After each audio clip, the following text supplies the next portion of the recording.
here is day 2 of Best Buddying Eternatus, and also day 2 of the gold bottle cap. Doing good work so far. Good progress. Also, today is day 1 of the Pikachu celebration event in Pokemon Go, and I got these. I first got a shiny Meowth, and then I got 2 shiny Pikachus. Another one of the costume Pikachus in the red outfit, shiny for me. You gotta love it. It's almost like it's meant to be for me. Alright, let's get started. Let's continue the hunt. No updates for the Alpha Dex today. Getting the Alpha Magnemite line is hard. Because the Cobalt Coastlands, it is very prone to either intense sun or thunderstorms. Shouldn't I be making a day? Because here's what I do. When I was in the Crimson Mirelands, I would set it to evening. That way I would go straight to nighttime, and I would bypass, just completely skip over the daylight. Thus, any intense sun, don't need to worry about it. But I'm afraid that if I go to evening, go to nightfall, and then I wait all the way until morning with no space-time distortion spawning, I could wait the entire night, and then morning is intense sun, wasting my time. So what I do instead is I go to midday. That way, if intense sun happens, I could just go back to midday, and then wait until evening, thus buying me more time.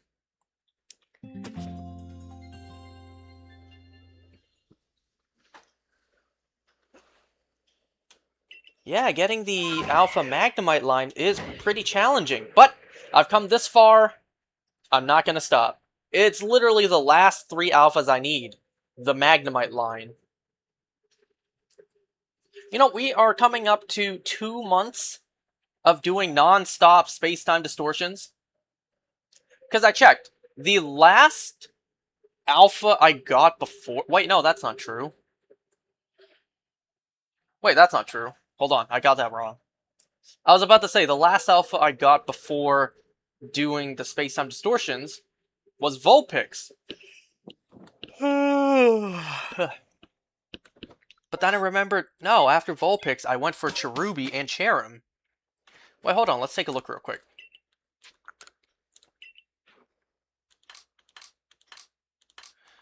See, I thought the last Alpha I got... Oh yeah, I still need to evolve Basculegion. The last Alpha I got, at least I thought, was Vulpix. That was almost 2 months ago. But then after Vulpix, I did the Cherubi line before doing Space-Time Distortions. So almost a month? Wait, is that right? No, not a month. What am I talking about? Or is it?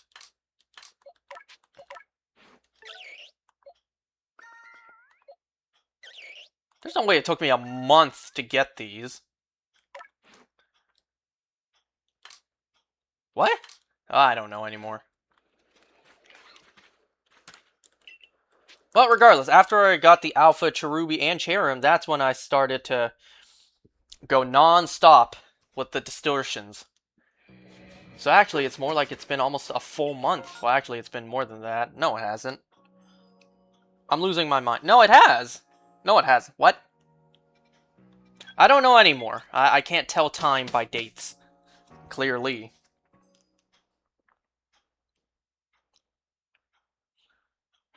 I'm also doing this late tonight, because just before I started doing this, I had to go and take a real quick shit.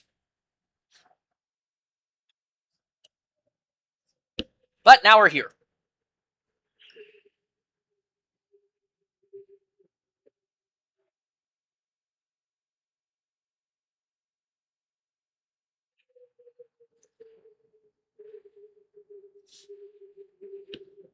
So, something that was posted of...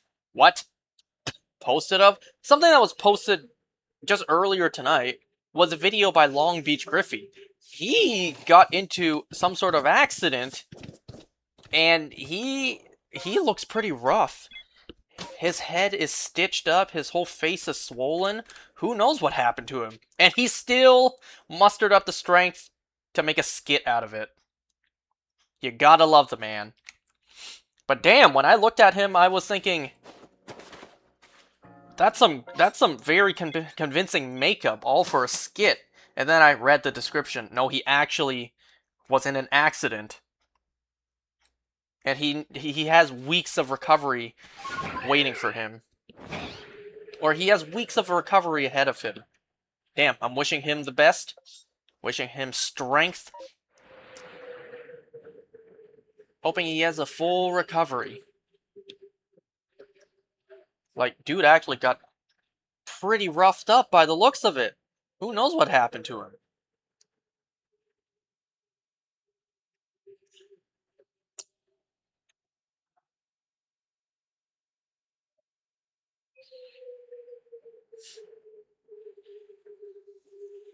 Tomorrow, seemingly, I don't have to go to work. Hallelujah. I went to work 7 days a week last week. I went into work today, but it seems like there's a chance I don't have to do anything tomorrow. I didn't get a text from my coworker asking, hey, can you fill in tomorrow? So it seems like tomorrow, I'm in the clear. You never know, though. You never know. Something could come up like it usually does. I'm not getting my hopes up.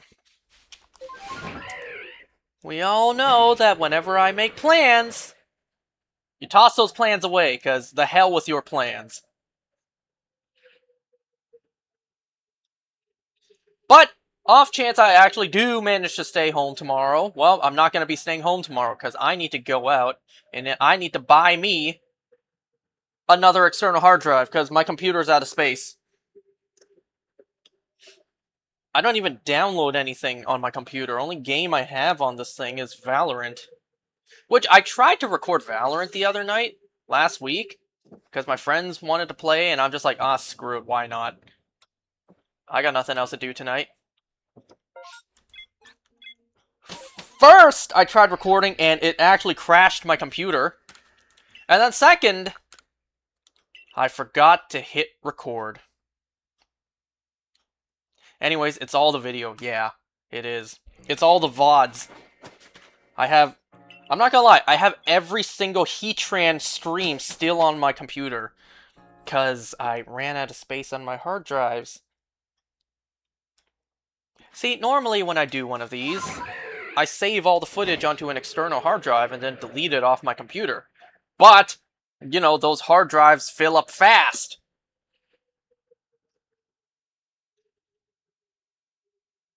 Ah, yes, that's right.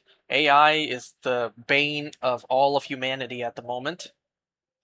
Don't you just find it crazy, the timeline we live in? Let's face it, it's gonna cause the gaming industry to crash. You know, speaking of which, so I've been looking up alternative methods to buy games, particularly the ones I want. You know, the more recent ones.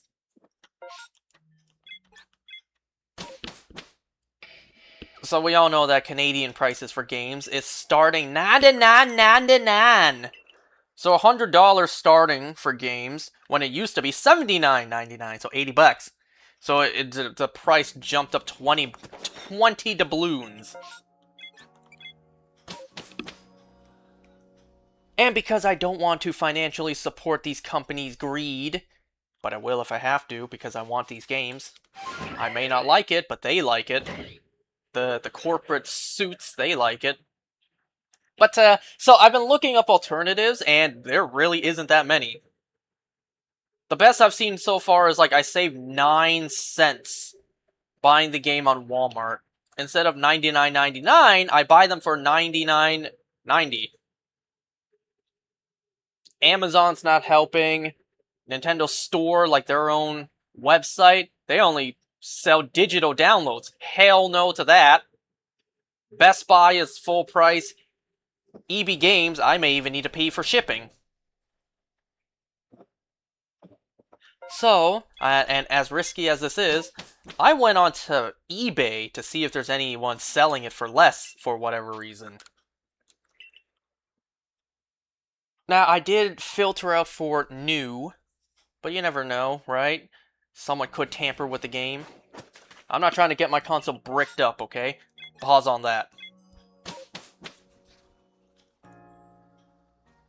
Because something about if you buy a used copy, it could flag your console.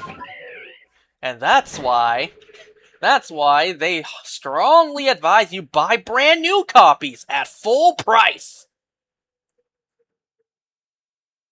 Anyway, so I saw one listing on eBay for Kirby Air Riders after shipping. So the price in total was like $86.13. And I'm thinking, that's a steal. That's cheaper than the current price now before tax. If I were to buy the game legit with tax, I would be spending just shy of $113. But this plus shipping cost me like $86.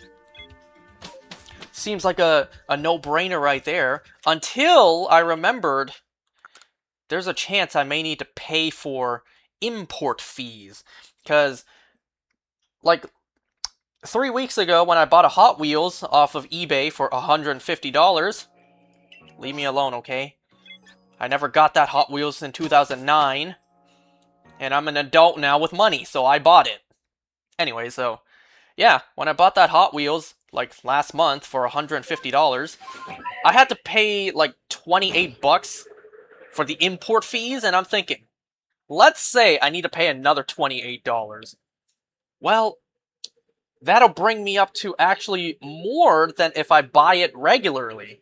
Sure, and maybe more by like $2, but still. And I can't, I don't want to risk it like, the import fees are either going to be $15 or $30, right? I could pay less by $1 or $2, or I could pay more by $1 or $2. At that point, I may as well just buy it legit. Damn you, US tariffs. If it wasn't for these damn tariffs, I could have bought this game for probably around $40 cheaper than it's actually being sold up here in Canada. If there were no import fees, I could have bought the game for $86. But because of it, I may end up spending more. Maybe $1 or $2 more, but more nonetheless. So if not for these import fees, it would have been $86 after shipping versus $113 after tax. There's just no getting around this, folks. I'm trying my best to buy these new games at not their full price. I'm trying my best to look for a deal, but it just doesn't seem like I can. And I don't want to go to somewhere sketchy like Temu or AliExpress.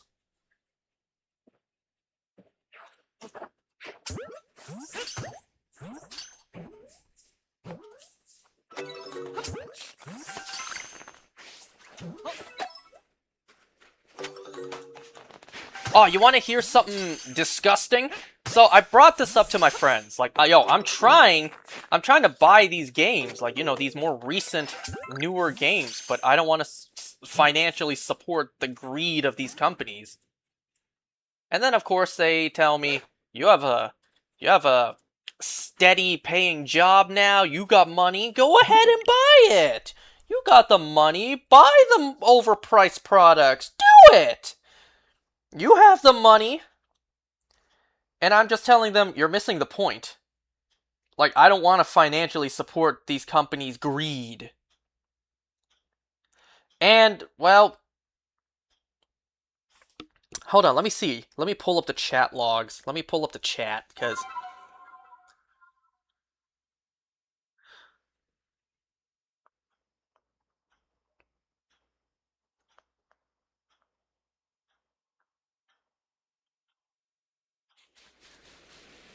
Anyway, so I'm just like, there's no winning with you guys, right? I spend all my money on stupid things like amiibos. You guys dogpile on me for it. I don't buy the overpriced games. Y'all still dogpile on me. Like, man, you need to financially support these small indie companies that have billions of dollars. Otherwise, you don't support them. They're not going to give you games you want in the future.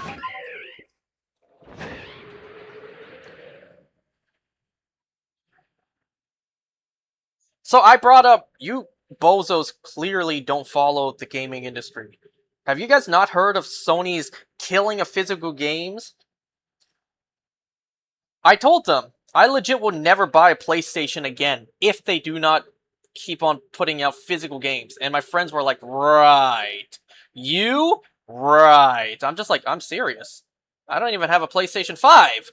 Why would I buy a PS6 with no discs?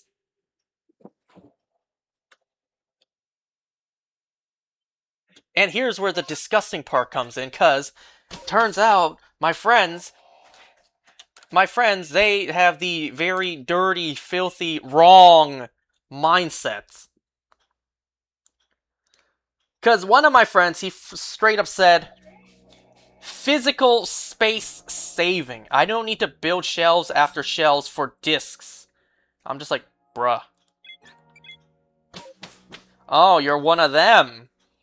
You're one of them who prefers digital games, so you can save physical space from the physical discs. He's also not a console gamer, he's a PC gamer, so that should tell you everything you need to know.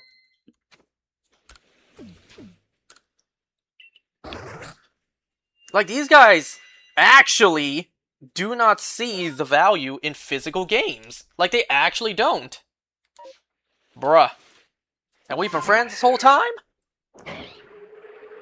It's like, I can't believe my ears.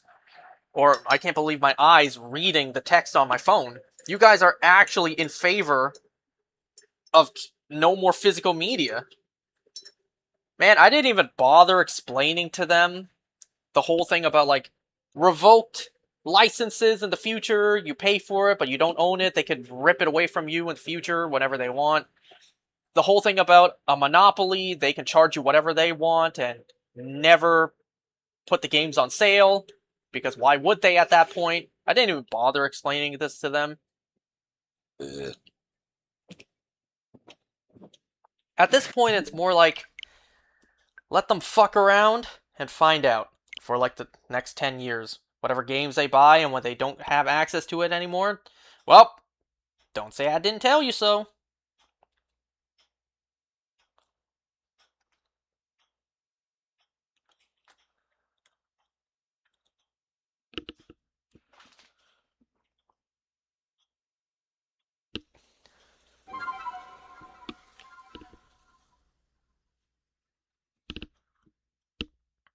Ugh, if I were to buy two Switch 2 games, it would cost me over $225. Lunacy. However, I'm guaranteed gonna spend that money for two games in the future. Pokemon Winds and Waves. That's a different story. It's not acceptable, but that's a different story.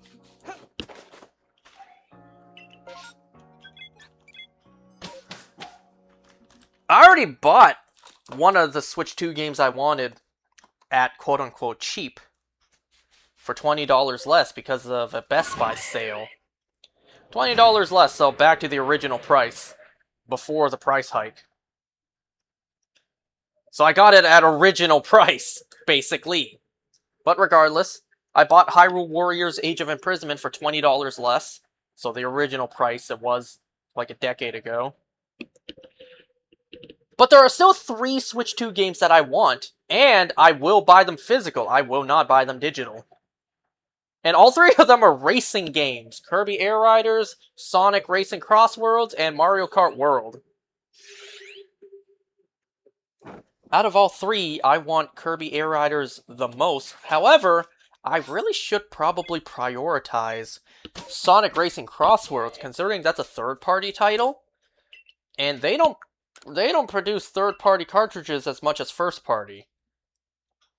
I should probably quickly buy that one, even at full price, uh, before the physical copies become harder and harder to find.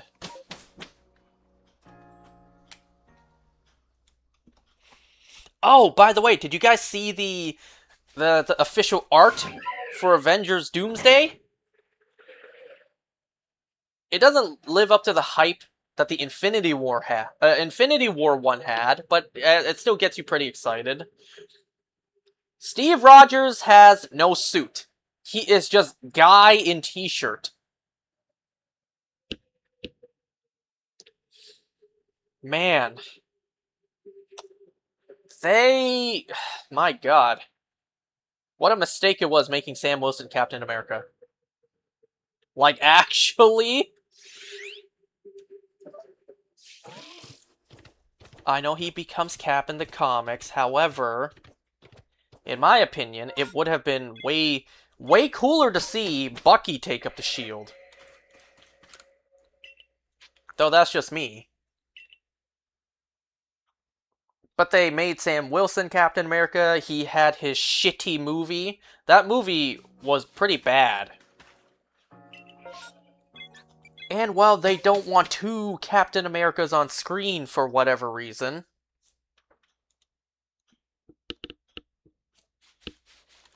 you know, they also claim to one day want to give us two Spider-Men on screen. Like, Peter Parker and Miles Morales, they claim to want to give us that one day, but it's like, well, at this point, you would have given it to us if you really wanted to. I know, they don't want to confuse the fans, quote-unquote, because the Spider-Verse films aren't finished yet. As stupid as that is. You know, if we can get two different Spider-Men on screen, why can't we get two different Caps? Huh?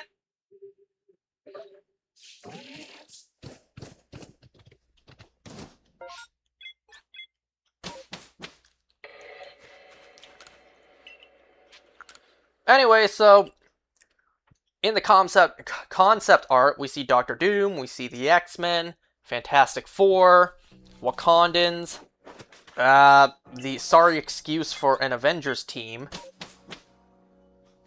Russo brothers have a lot of heavy lifting to do, because they need to establish who the Avengers even are.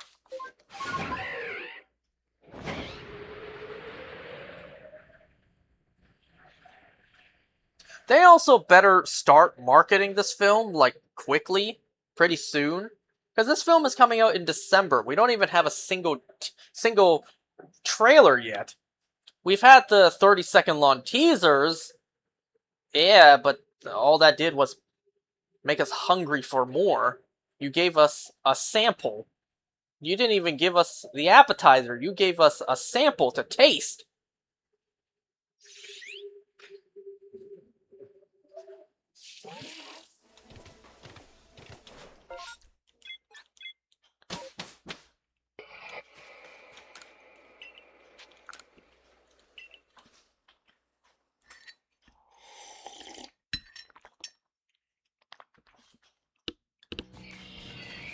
Oh, by the way, earlier today, I was in the car with my dad, and before heading to work, he had to go to, like, the car dealership or whatever and do something, I don't know. So, on the way, we passed my high school, and I noticed, what the hell happened? Oops, I didn't save the game before this.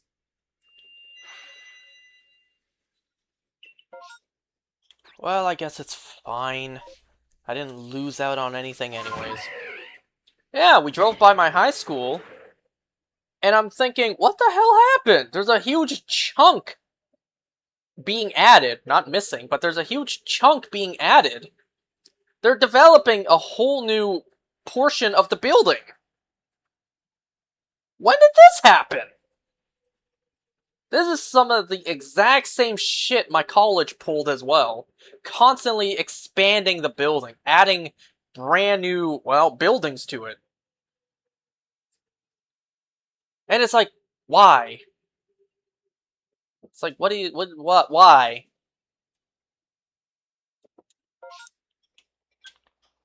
I don't lose that on anything, really. I am very curious what that new portion of the building is going to look like, though. By the looks of it, it doesn't look that big. You know what I mean? It really just looks like one small addition to the actual school. It's like, geez, I know I don't come around that area very often anymore. I go there every now and then, but to actually go past where my school was, I have to kind of go out of my way. I'm in that area every now and then, but just because I'm in the area doesn't mean I see the school.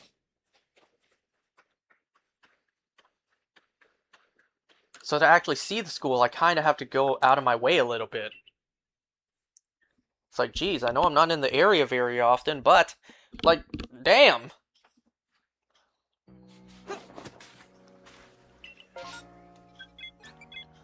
Uh.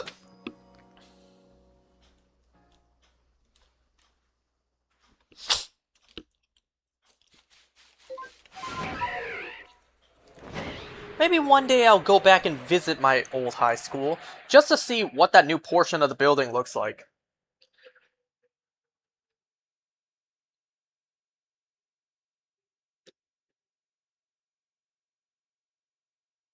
I mean, for God's sake, I have the height of a high schooler, and for God's sake, kids these days are taller than me.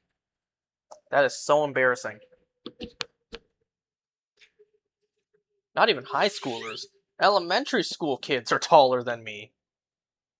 That is so embarrassing. That is so heartbreaking.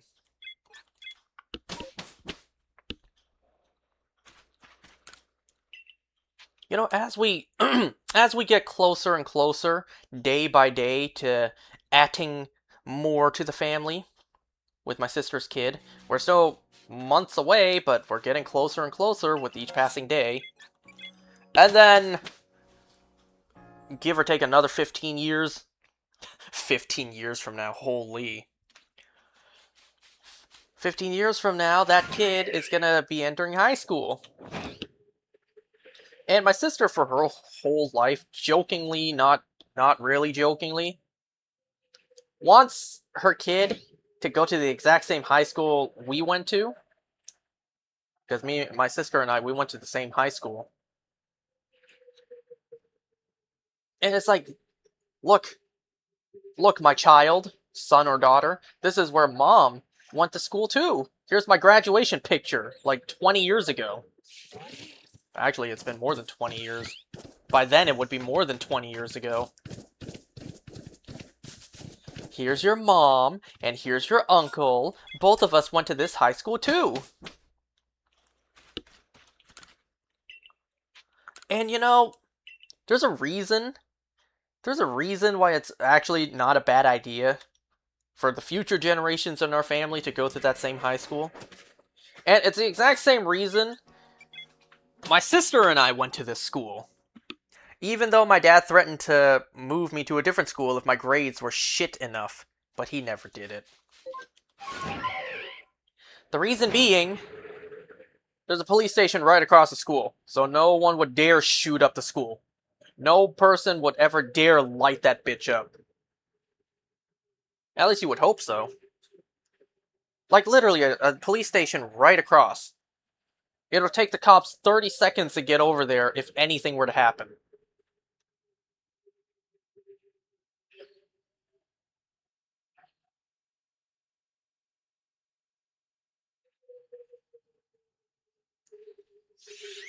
I don't remember people getting arrested right outside. I don't.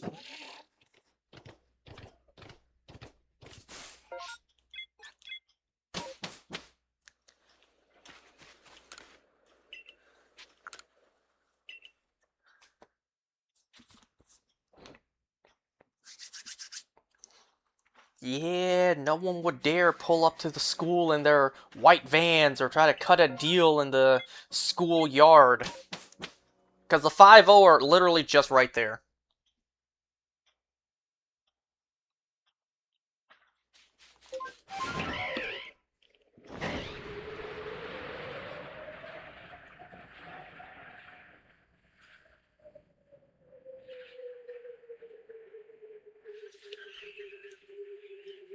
Ah, high school. That was so long ago too. Don't I feel old? Kind of unlucky because I think it was weed, and in half a year was able to be legalized and taxed. Well, I wouldn't know. I don't do none of that. You know, sometimes just walking around, I can smell it, and I just think to myself, ugh, damn kids. I'm actually at that age. It's like, damn kids these days. Damn kids way taller than me. Doing all this stupid shit. Damn kids. Listen here, young man, while I actually have to look up, tilt my head up to look them in the eyes.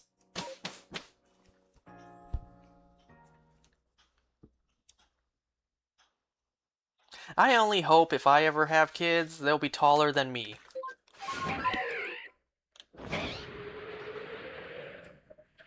Clearly, my dad's tall genes didn't pass on to either my sister or myself. You know, I was thinking about that though. Like, would there be any recessive genes that get passed on to my sister's kid? That just skipped her generation, skipped her DNA?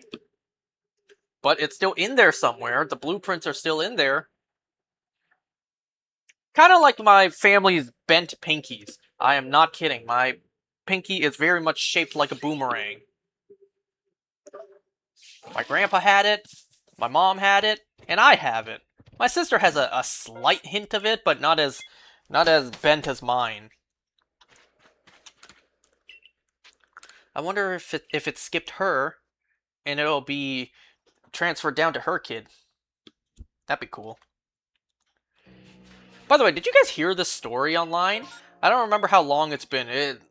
I saw it somewhat recently, like a month or two ago.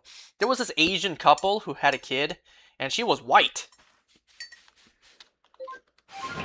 And, you know, the couple was very confused, so they got a DNA test, and it turns out the father's, like, great-grandfather was German or whatever. So yeah, the kid is biologically theirs, and the appearance is of, like, her ancestor, her very, very long-gone ancestor.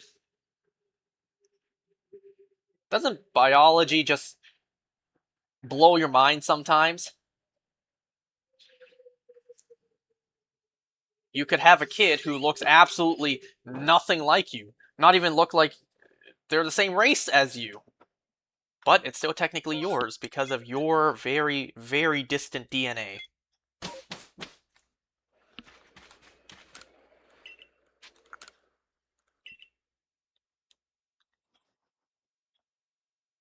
On one hand, I think that's cool, but on another hand, it's like, well, the family photos are gonna look rather out of place.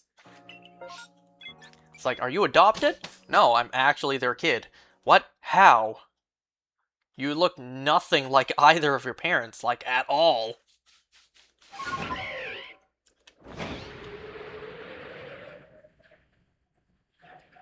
Anyway, so enough of talking about absolutely nothing important. We have 2 episodes to go over. The final episode of Spider Noir, episode 8. Given the way this episode ended, it might actually just be a one-season thing.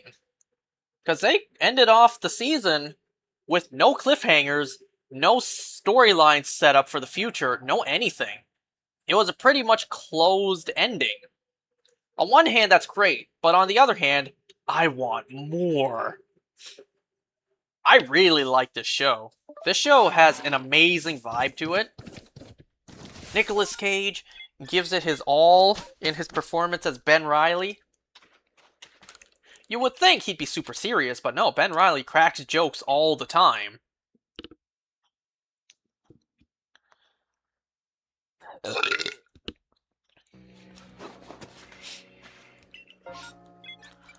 I want more of this show, just like I wanted more of the Penguin. Please. Please, give me more, please. I mean, what else do I have to look forward to in the meantime? Lanterns? With their poop brown Green Lantern suits? At least it's not animated.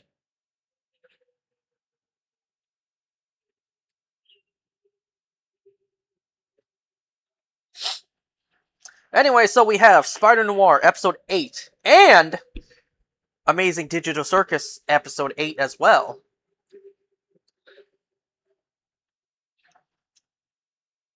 So first, let's go over the Amazing Digital Circus. Psych! We're going over Spider Noir. So episode 8. The final episode of season 1, and maybe final episode overall. We don't know if there's a season 2 yet.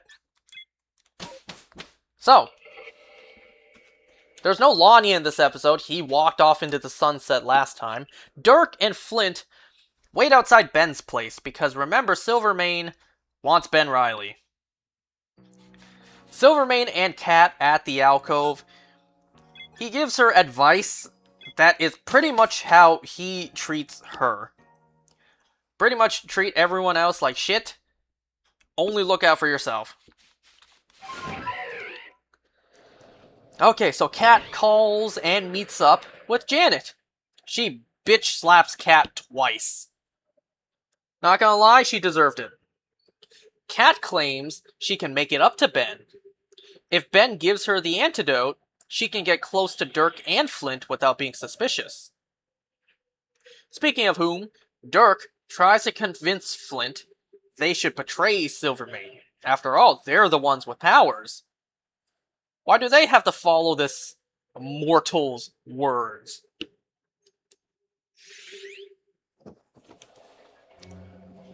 Anyway, so they see Janet go to the office. Frankie's also in this episode, but he doesn't really serve a purpose in the episode.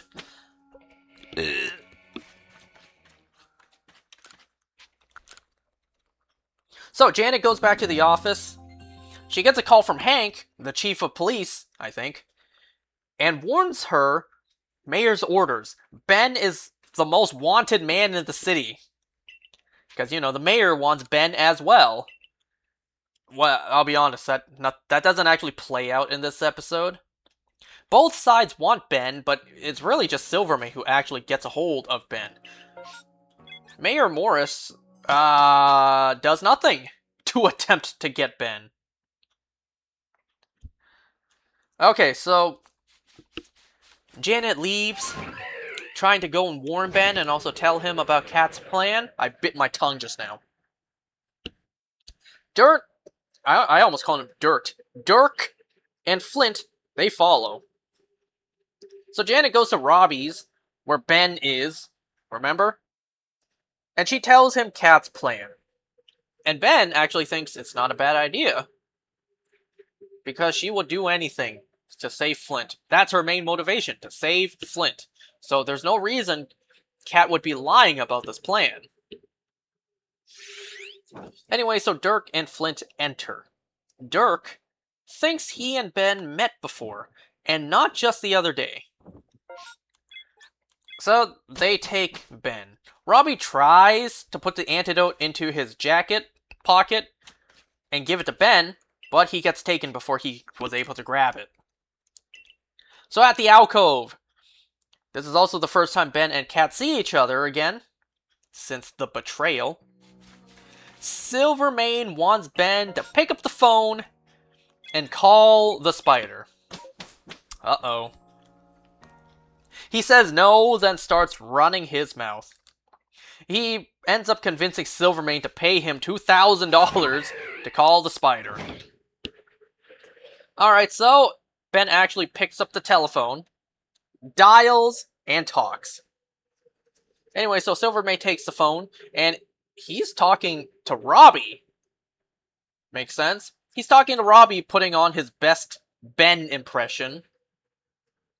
Silvermane wants the spider to deliver him the antidote. So while they wait, Ben and Kat come to an agreement. Ben won't say she's the rat. Kat won't say he's the spider. And finally, Dirk remembers Ben from the war in France. And it's because of this, Silvermane pieces together. Ben was with Flint and Dirk in France. The same place where they were all experimented on and happens to be best friends with the spider. So because of this, Silvermane figures out Ben is the spider. But Ben tries his best to play it off and deny. Silvermane asks Cat for her gun, the one she thinks no one knows about. Well, I think that might just be a line to put in there, like, Cat had a gun this whole time? Maybe I missed something. Because I don't think I knew that. So they threw that line in there. Alright, so with her gun, he threatens to shoot Cat. If he shoots Cat, he's just normal Ben Reilly. Or if he's the spider, he will save her before he shoots her. And then Cat actually protects Ben's secret by outing herself as the rat. She did so to save Flint. She didn't care.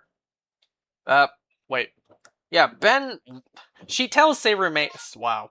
I can't speak. She tells Oh my god. She tells Silvermane that Ben won't save her. Because she broke his heart. She only did so to save Flint. She didn't care who she had to hurt to do so. Just before Silvermane actually shoots Cat, quote-unquote, the spider shows up. Robbie, the spider, begins to overact the part and almost talks his way into fighting Dirk and Flint. It took Ben to convince him to stop digging himself deeper. Like, yo, you may want to stop instigating and stop provoking a fight between these two superpowered men, Spider. Especially since you just had your fight with Lonnie Lincoln. You should take it easy and recover, so don't fight them. Anyway, so goons bring in Janet, who had the antidote. That's not a good look, that the spider did not actually bring the antidote in with him. So, Dirk walks up, grabs the cure, and then injects Robbie with it. And then shocks him. Uh-oh, what happens if a normal person gets injected? Well, by the looks of it, nothing. Like, the episode, jumping forward, the episode just ends and Robbie's just fine. So there's no overlasting effects for a normal person to be injected with a superpower cure. Wow, how convenient. So yeah, Robbie may have gotten injected, but nothing happened to him. I would have thought maybe this would have been a good tease for a second season. Instead of removing someone's powers, it would give a normal person powers. Yeah, never mind. Nothing happened to Robbie. Maybe they can retcon that if we do get a season 2. But it wouldn't really be a retcon since they didn't mention it at all. Whatever. So Silvermane demands the antidote from Dirk, but he refuses. Now that since Dirk has powers, and now that he has the antidote, he's just thinking, why should I take commands from you? So Silvermane calls on Flint to help him, but he hesitates on whose side to join. This absolute wild card lunatic like Dirk Layden, or the guy who almost killed the woman he loves and actually showed no remorse.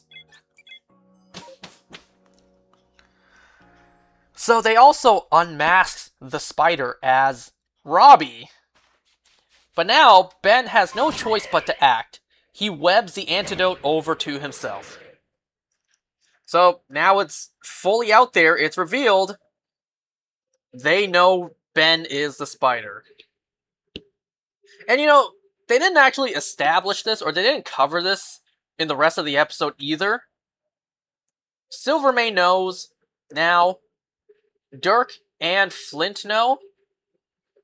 But there was a couple of goons that saw him too. A couple of Silvermane's men now also know Ben Riley is the spider, but they just never covered that. It's like, hey, what about these random guys? Ah, don't worry about them.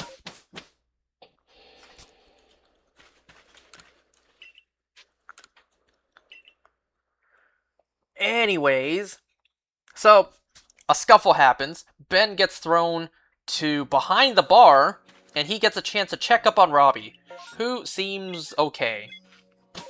So he changes into a spider suit remarkably fast to duke it out with Dirk and Flint. I don't know how he changed into a suit so fast, because he would have had to undress Robbie to get his suit, and then put on the suit. I don't know how he changed into it so fast. Either Ben has superhuman speed, and he was able to do it in a flash, no pun intended, or Dirk and Flint were kind enough to give him at least a minute behind the counter before actually engaging in the fight. It would take way more than a minute to undress a fully grown man, half unconscious on the ground, and then put on said clothing.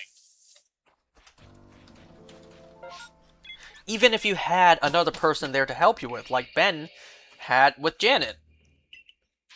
Whatever. So Kat also follows a fleeing Silvermane with a gun in hand. She intends to do what she's wanted to do since the day they met. So, the fight goes outside. Ben tries to inject them, but gets overpowered. And another syringe breaks. Not a lot of antidote left. Ben uses 2 cars to smash and disintegrate Flint. But he's made of sand, so we know he's just fine. Kat follows Silvermane to a mirror funhouse. She shoots every direction and actually breaks every mirror. And I mean every mirror. To the point the two of them are just standing in a big empty room. And she finally shoots Silvermane. Shoots him in the chest, and he's dead. Anyway, so Flint reforms his body as Dirk recharges. Dirk refuses Ben's help for the cure. He'd rather die with power than be saved. So they both attack. Flint manages to pin the spider up to a car, and he actually rips off half of his mask.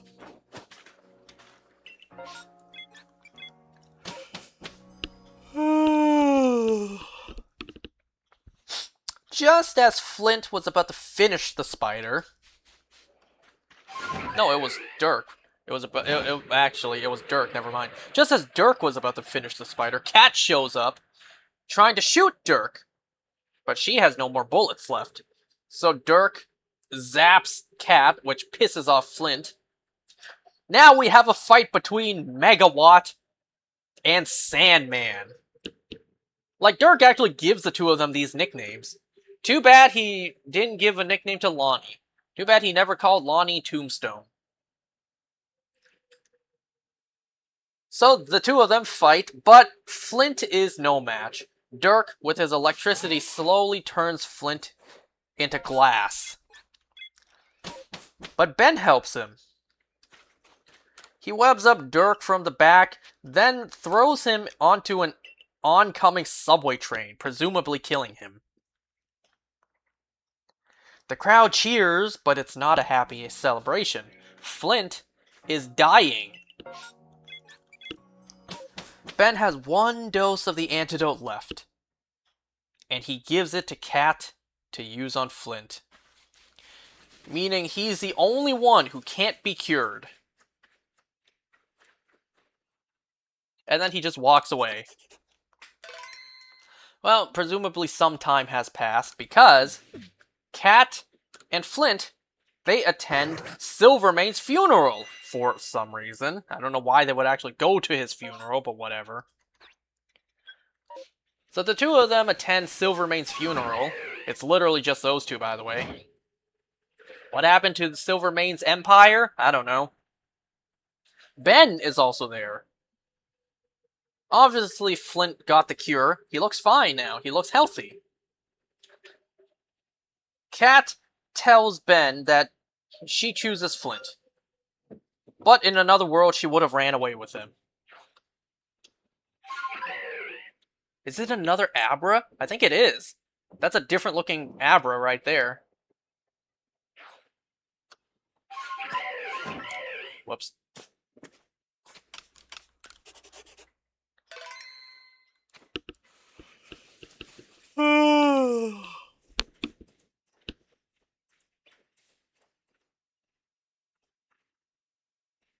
I didn't get spotted, did I?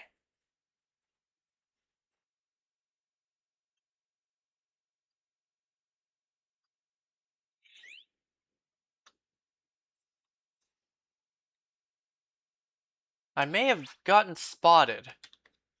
Well, let's try that again. Well, Morris does get reelected for mayor.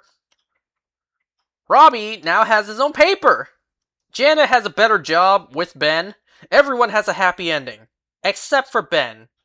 But he's okay with that. He just wants a good hot dog. I'm not kidding. So they leave to get hot dogs, Robbie's treat. The door closes to show the new name, Riley and Ruiz, private investigators. And that's it. The end. That's the end of Spider Noir.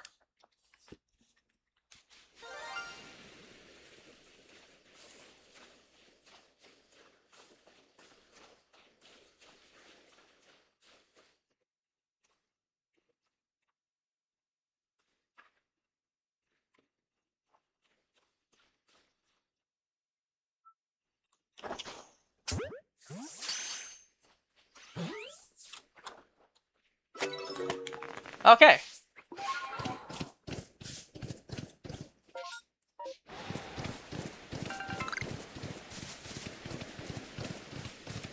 I don't know why I'm going over there. There's like no Mime Juniors that's gonna spawn here.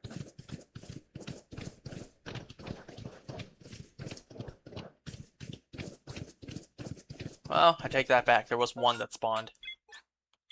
Well, there goes my berries. Damn, I shouldn't have saved the game. Oh well.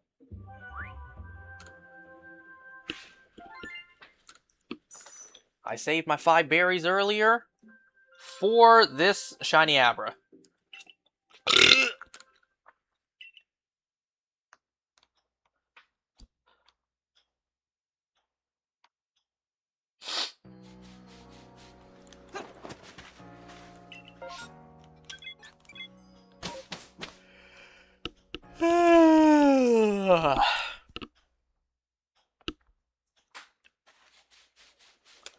Okay, well, we have up next the Amazing Digital Circus episode 8, the second last episode.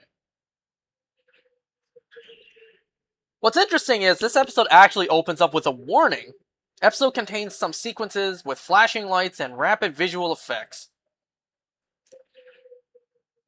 I kind of forgot the episode even started with that warning because I'm not affected by that stuff. So when I was watching it, I didn't even register like, oh yeah, there was a lot of flashing lights and whatnot. Damn, I got all excited too when I saw a warning at the front. Like, warning, this will contain some violent, graphic details, some very mature content. It's like, awesome. The worse, the better. But it was just a warning about flashing lights. I was like, oh, never mind. Oop. Get that off my screen.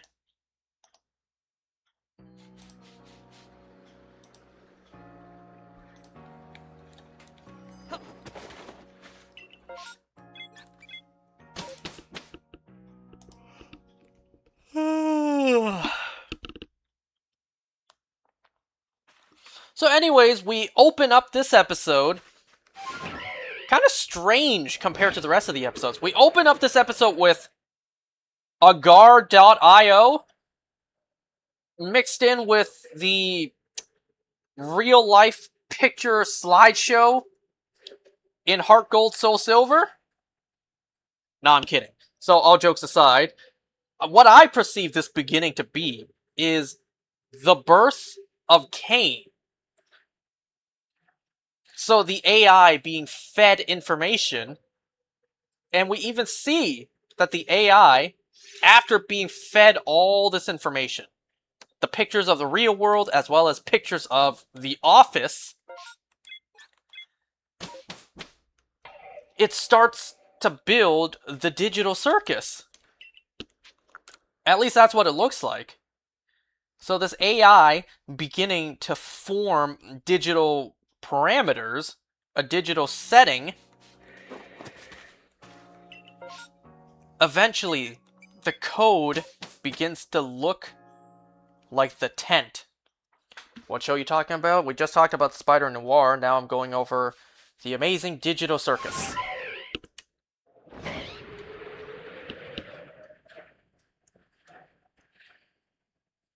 And what's interesting is after this birth of Cain AI sequence or whatever, we see what might be the first group stuck here. It's not explicitly said that this is the first group. It could just be just some random group in the past, but I'm just going to believe this is probably the first group. We see a bunch of new characters. A bunch of characters never seen before. And because we don't see them in present day, well, we know what fate fell upon these characters. But we actually do see another character that looks very similar to a certain someone we already know. We meet Kinger's wife. She's also a chess piece with a robe on and two eyes. Only she's not the king piece, she's the queen piece. Now, I joked before, like, what's her name gonna be? Queener? It's not actually said out loud what her name is, but the subtitles do name her Queenie. And I'm thinking to myself, yeah, I could have guessed that. I didn't say Queenie, instead I joked and said Queener. But it's like, yeah, I even had the gut feeling that was gonna be the case.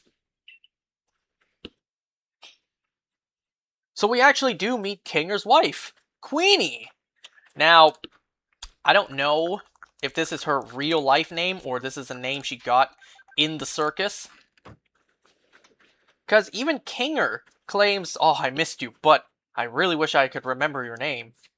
Even she doesn't remember her own name. But yet the subtitles name her Queenie. And unfortunately, we cut from them reuniting to Kinger watching Cain dump her into the cellar because she abstracted.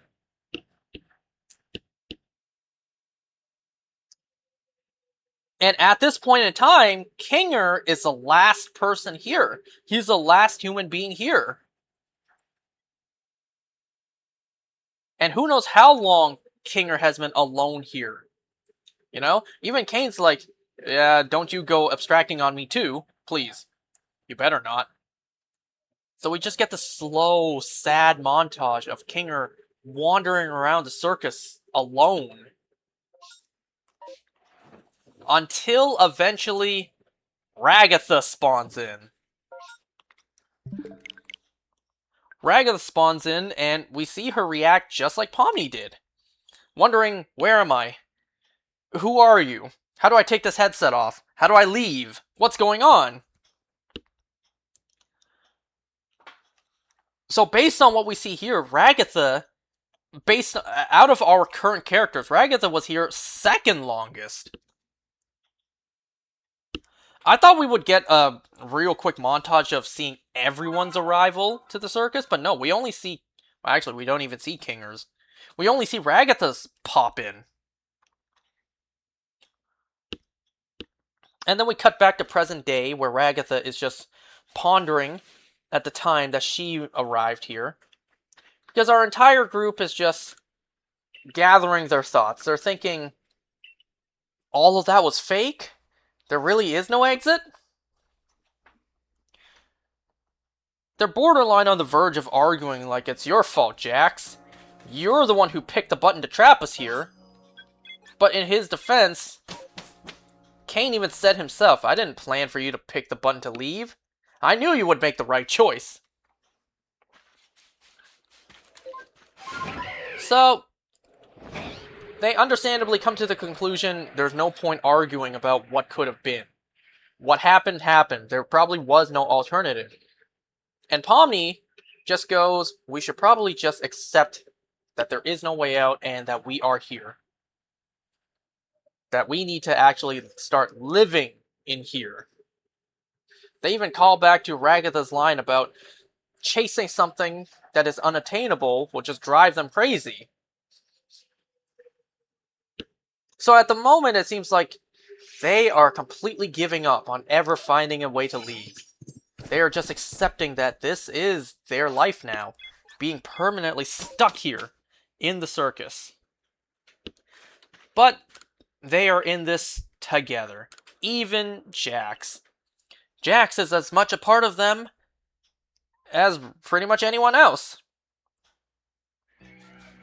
And, you know, it even seems like Jax has a hard time allowing himself to be accepted by these guys too.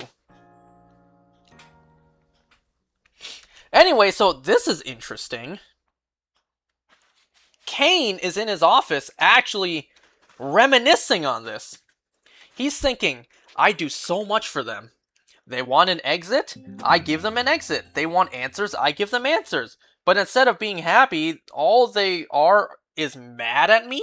I don't get it.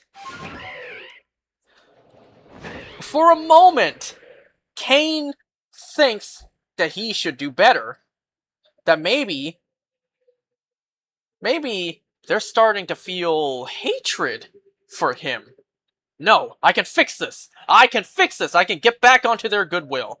But then, for some reason, Bubble just instigates. He just whispers a bunch of hateful... I don't know. Bubble just begins to twist Kane's mind. Like, you deserve to be alone. You would never be able to satisfy them. You are nothing. It's like, what the hell? If we know Kane is an AI, then what the hell is Bubble? Well, anyways.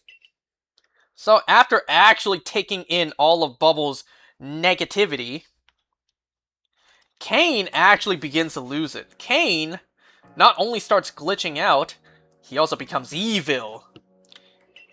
He starts hating on humans, or at least these particular humans. They're greedy, they're needy, they're selfish. There's no appreciation for all that Kane does. So we see Kane glitch out, like actually. And I suppose this is where all the flashing lights come in. And then Kane has his Homelander moment where he sees himself as God. Like, actually. So he just then sucks up a whole bunch of electricity. Not like that did anything. And then Kane just goes back to our characters as if nothing happened. Ready to start the next adventure? But nobody is feeling it anymore. Nobody wants anything to do with Kane anymore, unless he's going to answer their questions. These guys do not want to take orders from Kane anymore. But then Kane kind of snaps and is just like, since when were you in charge? So then to drive his point forward, Kane does this whole musical number. He actually sings a song to just further drive that he's in control of this place. He's the mastermind. He's God in here. And throughout the musical sequence, he just torments our characters. Like, one by one, he just obliterates them. He just tears them apart, tortures them genuinely. And I gotta say, I imagine this took a very long time to animate, so good job to you guys. Your work is much appreciated.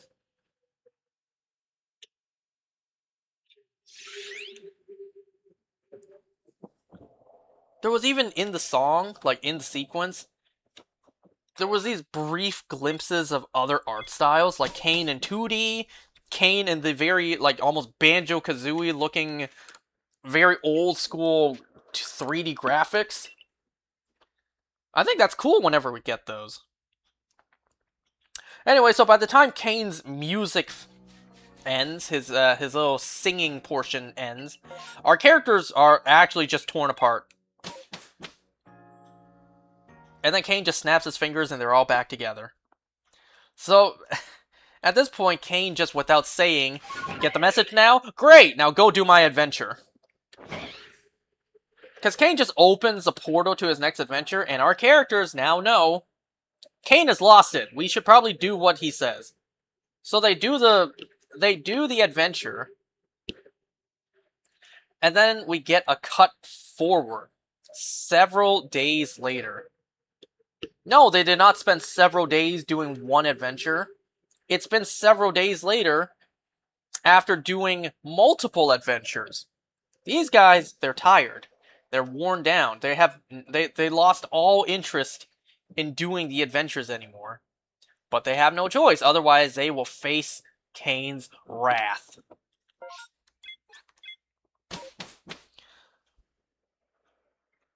Kane also, for some reason, takes Kinger,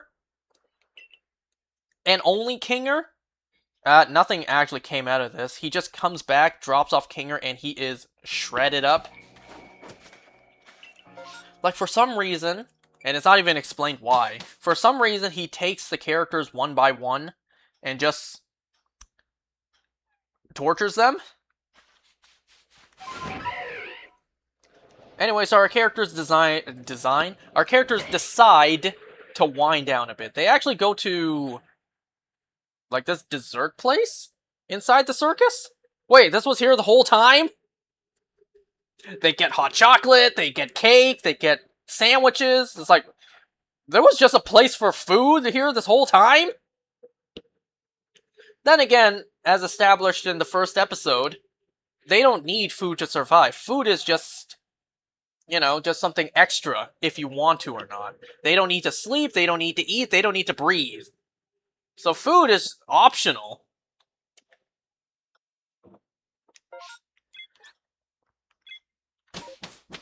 Anyway, so Pomni is about to take a bite out of her sandwich, and then she gets taken by Kane. Only for her to come back with knives stuck in her. Like, what? Why? Kane, you have lost it.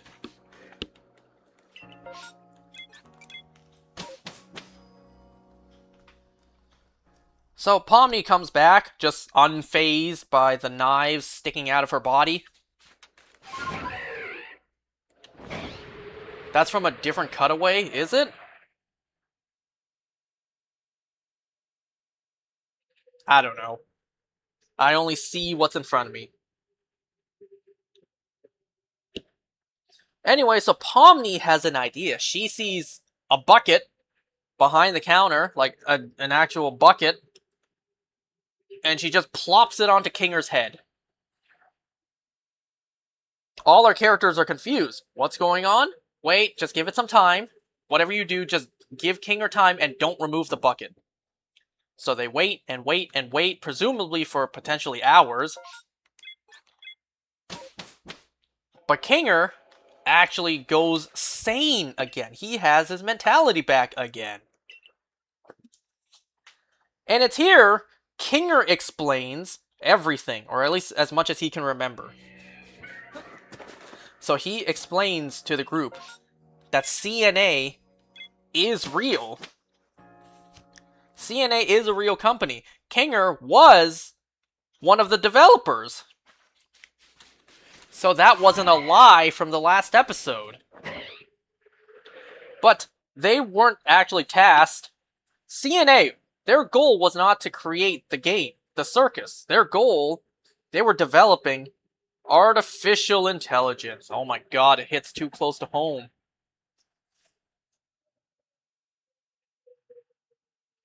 I don't remember, but by the time this show started, did all this AI nonsense start yet? Or did the show just unravel into something unfortunate?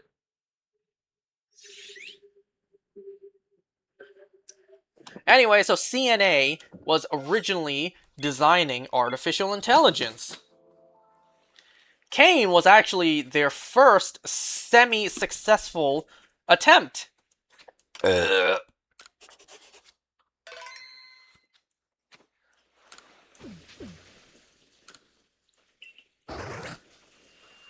Anyway, so Kinger then explains somewhat about the character known as Scratch. Also, I'm sorry, I'm all over the place. Kinger explains he's partially responsible. He had a hand in developing Kane. Would Kinger be his father? No, that's not how that works. So yeah, Kinger had part in actually developing Kane, but it wasn't until whoever Scratch was that actually just finished Kane or whatever.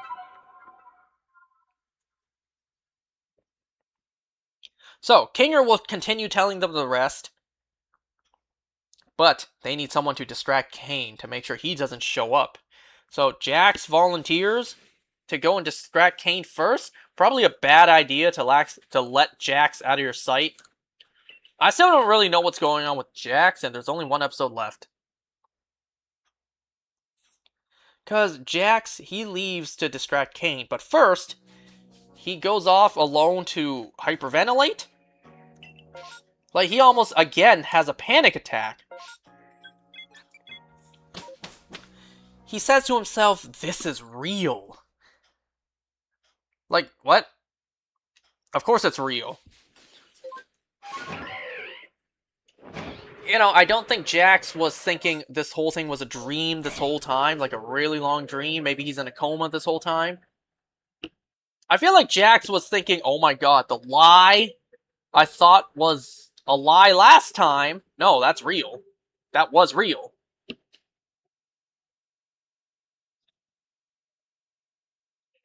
So they ask Kinger, he's coping hard. They ask Kinger, is there any way to stop Kane? Well, Kane, he's an AI who kind of developed the rest of the circus, so he has control of everything here. But so do they. They themselves also have control of the surroundings. Just like the butterfly... I almost said Kane. The butterfly Kinger gave Ragatha in the Guns episode. Kinger just poofed that out of thin air. Okay, so now we've established that these characters, they can have control of the digital landscape as well. They can conjure things up out of their own will. Also, it's not just Kane. But Kane being an actual AI, like, at this point, it is hard confirmed. He is a computer program. Because Kane, he's an AI, it comes natural to Kane, He can do it at ease. But for them, because they're humans, it takes a little more effort and concentration for them to do so. But now that Kinger's sane again, and he knows that Kane is kind of going off the deep end, Kinger has an idea. He can stop Kane, or at least maybe fix him, repair him, undo the insanity that Kane is currently going through. And all he needs is access to a computer. As if that's how it works. Oh, that is how it works? Kinger needs access to a computer so that he can reprogram Kane properly? Okay, where are they gonna find a computer in this place? Pomni has an idea. She knows exactly where to find a computer. But she does also tell the others, alright, We need to take turns distracting Kane. So y'all go distract Kane while I go grab the computer for Kinger. So Pomni then goes off. She walks past the same mirror she walked past in the first episode. Just seeing how far she's come in like 7 episodes. She turns around, nothing. She closes her eyes, takes a deep breath, and then she conjures up the exit door. She plans to go in and grab that computer for Kinger. Hold the hell on for a second. Wait, pump the brakes. Hold on a moment. Because if you really think about it, this kinda almost makes no sense. This kinda just screws up everything that has been established so far. Alright, let's take a pause real quick and break down what we know so far. Episode 1! Kane took responsibility for the door. The exit doors. Kane took responsibility for that. And then he claims himself that he doesn't know what to put behind them. And there's no way you're telling me that Kane conjured up the exit doors in episode 1, and Pomni was responsible for the way it looked on the other end. Alright? Because Pomni would have no idea what CNA is. She would have no idea what's on the other side of the door. At that point, she wouldn't even know she had the power to conjure things up of her own. Alright, so based on that, episode 1, Kane conjured the exit door, but clearly Pomni is not responsible for what's on the other side of the door, so it has to be Kane as well. But wait, that doesn't make sense. Kane has pictures of the macroverse, as he calls it, and claims he wants more information on it. He wants to know more about it so that he can make more accurate adventures based on that setting. But doesn't he know the setting if he made the door and the space that Pomni went through?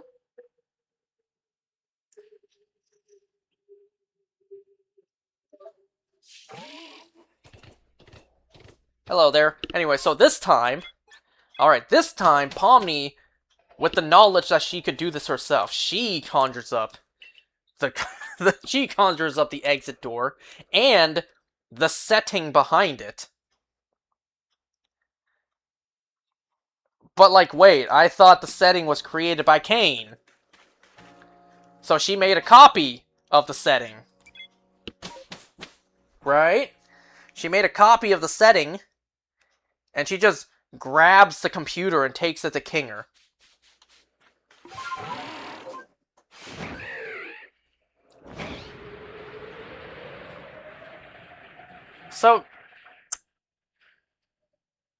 So she grabs the computer for Kinger, and Kinger is able to just reprogram the circus while still inside the circus. Unless you're telling me someone programmed that in. But wait, didn't we see in the beginning of this episode that they first developed Kane and then he set up the rest of this place? Why did Kane leave in his world a computer that someone could just edit his world with? Wait.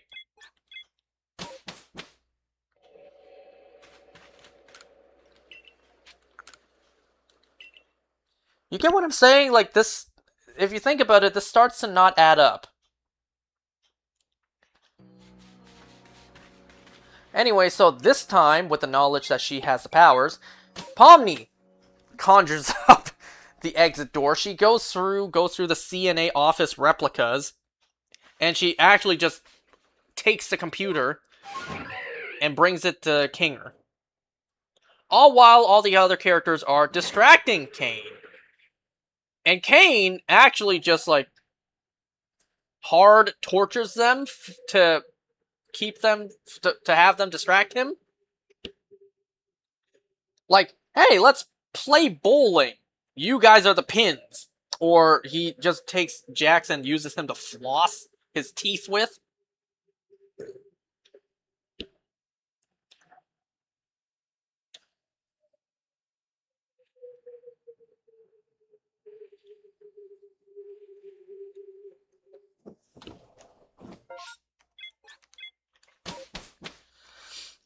Anyways. So yeah, Pomni brings the computer to Kinger, and he actually is able to just use a digital computer inside a computer program to edit said program. Excuse me? Wait a second, what? Like, that's how it works?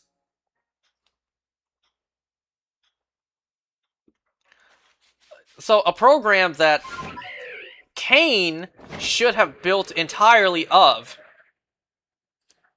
And Kane conjured up that computer there despite the fact that he has very limited knowledge of the macroverse. And then for some reason, Pomni copying that conjured up office space, she's able to take the computer, which somehow is able to edit their surrounding area. Like, if that's the case, then why even go through the trouble of walking through the door? Why not just poof a computer out of thin air in front of you?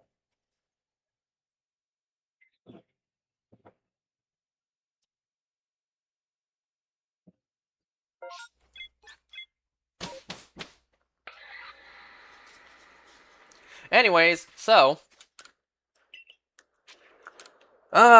Kane, having, thinking over his torture session of our characters, he realizes that, they're not that good anymore. You know? You're not having fun, I'm not having fun.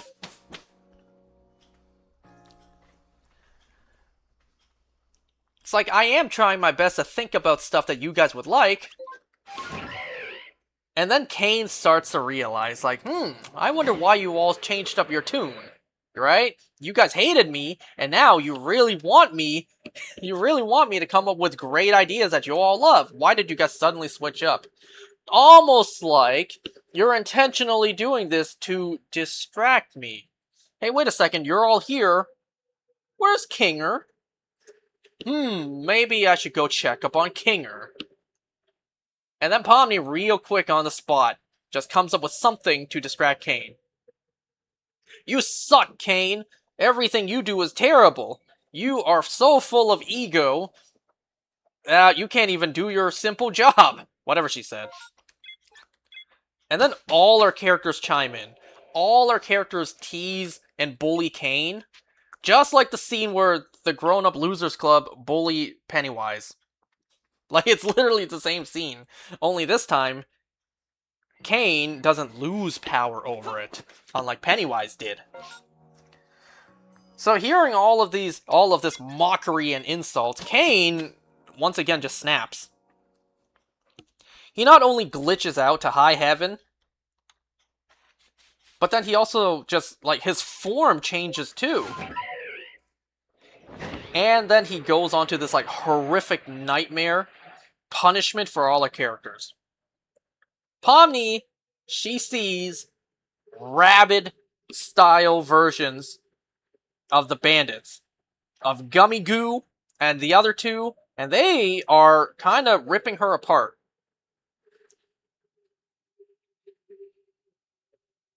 Ragatha, she sees a...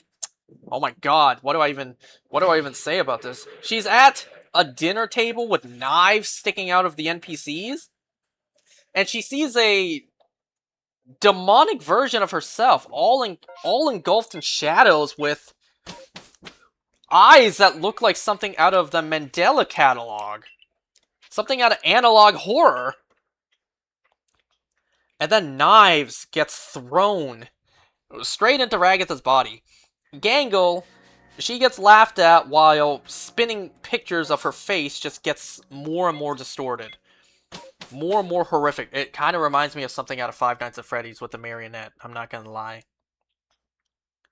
And then she gets run over by a truck.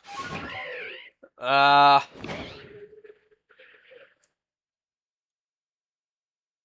guess she finally got run over by that 16-wheeler, like in that McDonald's episode she almost narrowly avoided. Gangle, she kind of gets engulfed by just body parts of her own.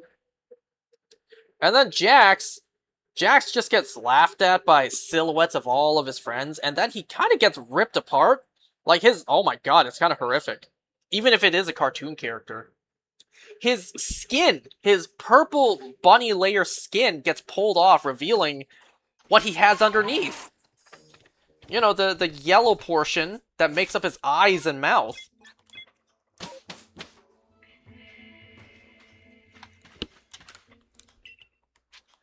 So they're all going through these nightmares while Kinger is hard at work programming.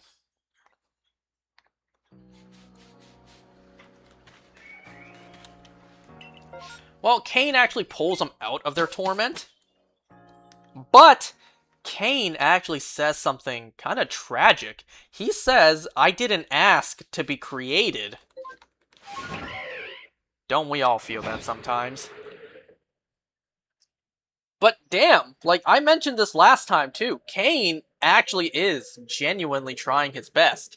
He's an AI program designed to keep these characters happy and stimulated while trapped here.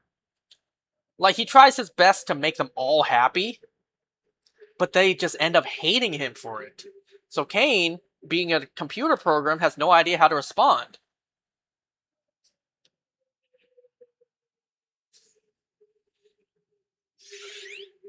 Kane just wanted to fulfill his purpose, as he claims. There is a hint of tragedy to Kane's character. But none of that matters, because Kinger, he does what he meant to do. Well, actually, he kind of accidentally does something. While typing on the keyboard, I think he hit the delete button, and then he just went, oh shit. Kane just gets deleted. Kane is supposedly dead now. He just gets deleted. And without Kane, the entire circus starts to fall apart. Without Kane here to hold it together, the entire circus starts to just fade out of existence. Just despawn. Everything just clips through the ground because the ground is falling apart. Everything about this digital world is falling apart without Kane.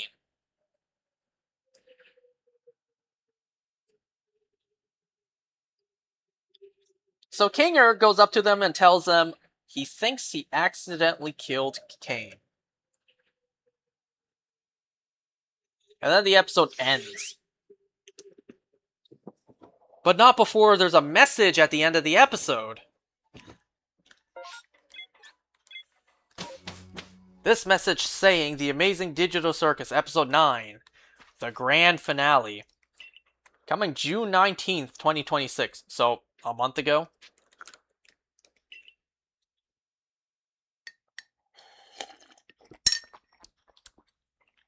So there was a message at the end of the episode that says, in theaters too, yeah. That says, Episode 9 is grand finale. Again, I feel like there was so much potential with this show to actually have it last for a couple seasons. But I don't want to say rushed through the mystery. But because they went through the mystery of literally everything so quickly, it almost feels like the first handful of episodes were like a big waste of time. Because the first, like, 2 to 3 episodes were just, well, not the very first one, but episodes 2 to 5 around was just all adventures that almost served no purpose, you know, did not add to the mystery whatsoever.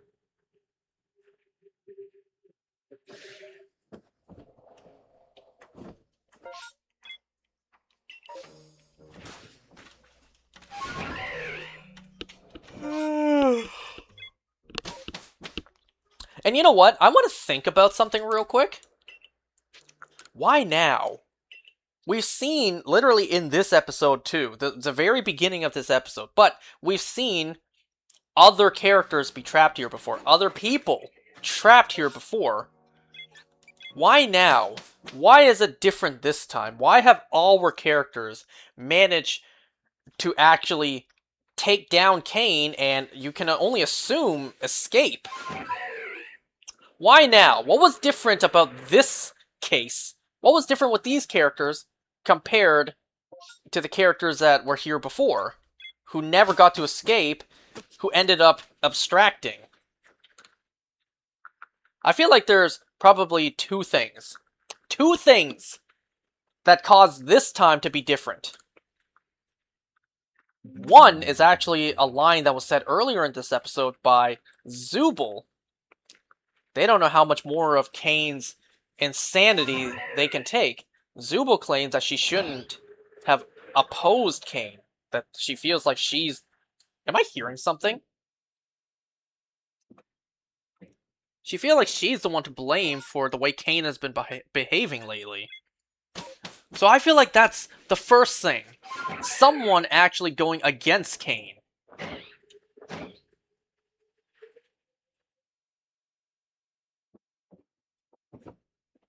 No, if there was the shiny sound, it would play much louder. Unless it was that, right? I don't think you would hear the sound before you actually hit the shaking rock.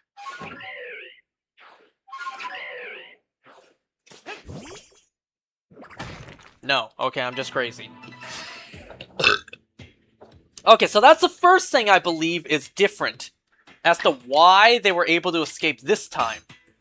What was different this time compared to all the other times? All the other groups of characters who got stuck here. And the second one, this is a big one. Why all this happened with this group of characters this time? It's Kane's fault. He created his own downfall.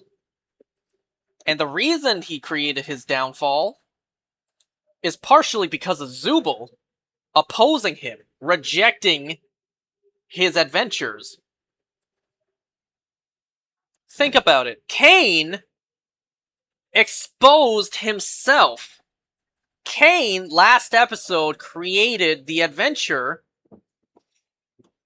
tricking our characters into thinking they could escape. But in doing so, Kane exposed himself, literally told them everything. Even if our characters didn't realize it at the time, Kane just outed himself as being an AI. Kane literally told them to their face about CNA, right? About their experiments. Sure, some of them may have been lies, but he still told them nonetheless. And then, when Cade when Kane pulled the rug up from under them at the very end, this was one step too far, thus causing the characters to feel nothing but resentment towards Kane, thus causing Kane to lose his mind, also thanks to Bubble's constant provoking. And think about it this way. For some reason, I don't know why Kane thought this was a good idea, Kane, in his adventure, singled out Kinger. Because of this, attention was brought on to Kinger. Pomni and Ragatha realized the darkness gives Kinger back his sanity. Had Kane never done this stupid adventure exposing himself, they never would have, well, maybe they would have discovered it later on. But the fact that they discovered Kinger's insanity trigger is because of Kane. Kane fell because he exposed himself, because he started that adventure last time. If he never started that adventure and never told them to their faces about CNA, that he is an AI, then none of this would have happened. They wouldn't have grown this much of a resentment to Kane, just dangling an exit in front of their faces. Kane would not start to panic like, oh my goodness, what do I do? I try my best and they end up hating me.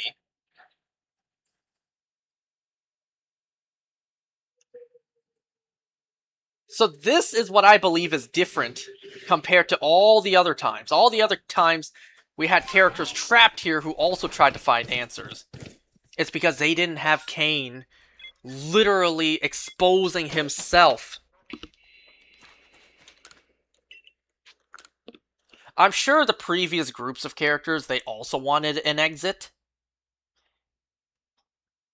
And Kane said himself, you know, They wanted answers, so I gave them answers. They wanted an exit, I kinda gave them an exit. That was Kane's mistake. Actually giving them what they want. And because he tried to give them what they want, but it wasn't real, they hated him for it. And this broke Kane. Thus, they figured out Kinger's trigger. Thus, they somehow were able to reprogram Kane, even though Kinger failed to do that. The reason all this is happening now is because of Kane. He flew a little too close to the sun. He exposed himself, and that's what caused his own downfall.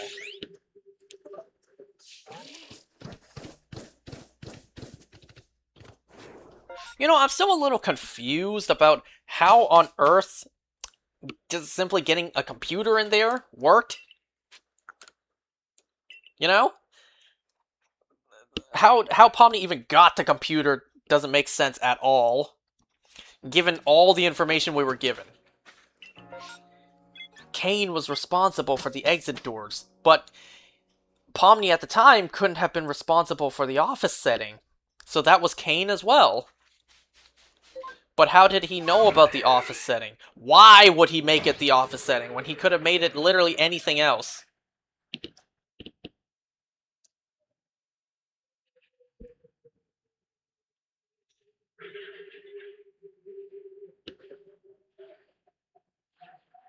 Kane has very limited ideas, limited knowledge of the macroverse, the office setting. So by episode 1, he should not have been able to make that office setting in such detail.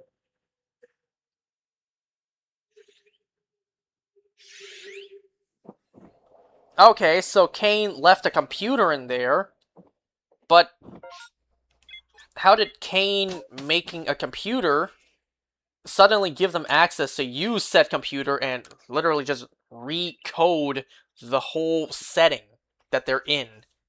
I don't think that's how that would work. But what the hell do I know? That's exactly how it works.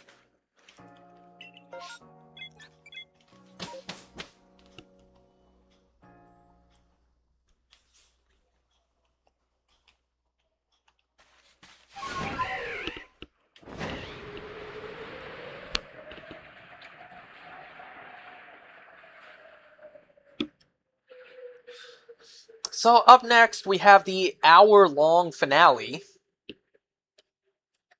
Now that Kane's gone and their surrounding area is literally falling apart, they need to find a way to exit quickly. Because I'm assuming if they're stuck in there while the digital circus also falls, they fall as well. They die as well. Like, they need to get out of there before the circus deletes itself. I hate to keep on making the comparison, but that was exactly the case with the framework in Agents of S.H.I.E.L.D. And, well, it's been like 10 years since I've seen Sword Art Online. Wasn't that the case with that too? They need to get out of there before the world completely crumbles. Okay, so they got out of there. What? They got Kane. If you die in the game, you die in real life. Pretty much. Because that's always the case. That's always the case, have you noticed?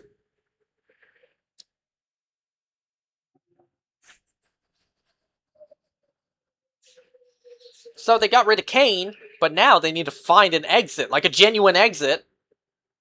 But at the moment, they have no leads. They have literally nothing to go off of on how to get out of here. Everything we saw last episode with quote-unquote Abel saying the stasis pods, we don't know if that's true or not. You know, the big command room with the 2 buttons, that was all a hoax as well. So, following that path is a dead end. They have no leads on how to get out of here. There's no additional hidden doors they don't know about. There's no off switch somewhere. How do they get out of here?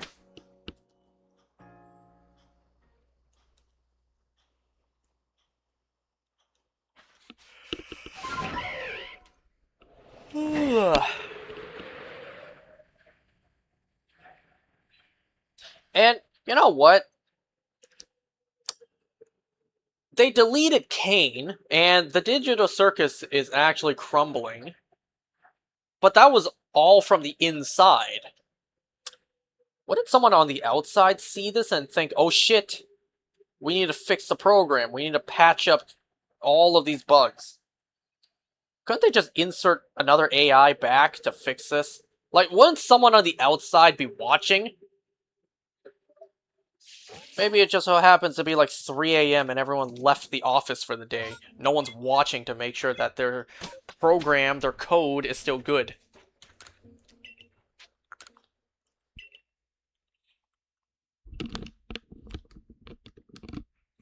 And what a job that would be, you know? You work at this company. Here, watch these cartoon characters who are actually trapped human beings on this computer screen.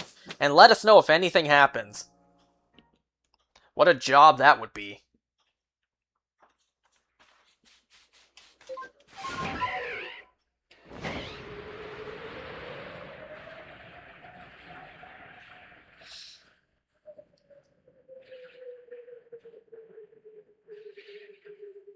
You know, they deleted Kane.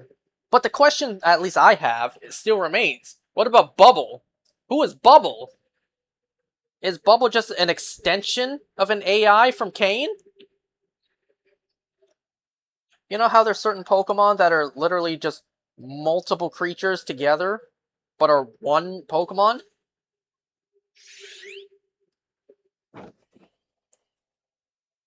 So is Kane and Bubble one being, or are they two? Are they two separate AIs? What is Bubble? Kane got deleted. What happened to Bubble?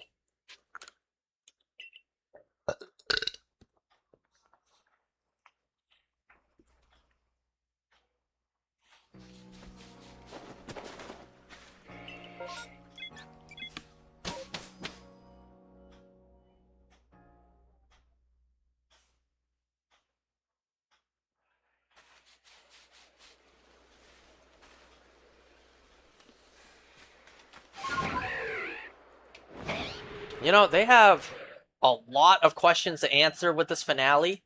How do they escape? Who is CNA? Why any of this to begin with?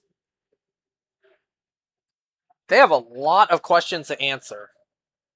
And they have 1 hour to do it. This is the boys' finale all over again. So many unanswered questions and not a lot of time to answer them.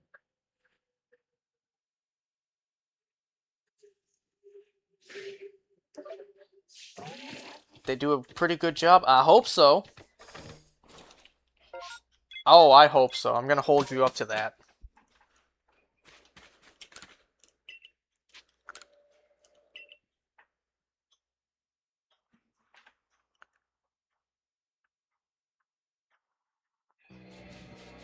What I think would be really weird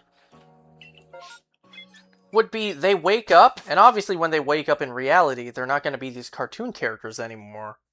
They're going to look completely different. And you would think that they get answers after they wake up, because the world is kind of crumbling and they're on a timer. I doubt someone is going to jump into the program and explain everything before they leave, right? I imagine they're going to leave and then find the answers. But then by that time, we'll meet a whole new cast of characters, new designs, new names, because their names that we know them by aren't their real names. So we'll have new faces, new names, before they get the answers, and it's just like, who the hell are any of you? You are not the character I've been following this whole time. You are, but you're not.